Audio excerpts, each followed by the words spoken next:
నేను కొనిదల పవన్ కళ్యాణ్ అనే నేను శాసనం ద్వారా నిర్మితమైన భారత రాజ్యాంగం పట్ల నిజమైన విశ్వాసం విధేయత చూపుతానని, భారతదేశ సార్వభౌమాధికారాన్ని సమగ్రతని కాపాడుతానని, ఆంధ్రప్రదేశ్ రాష్ట్ర మంత్రిగా నా కర్తవ్యాలను శ్రద్ధతో అంతఃకరణ శుద్ధితో నిర్వహిస్తానని, భయం గాని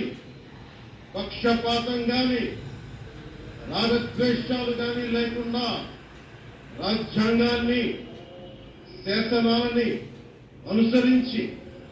ప్రజలందరికీ న్యాయం చేకూరుస్తానని దైవ సాక్షిగా ప్రమాణం చేస్తున్నాను.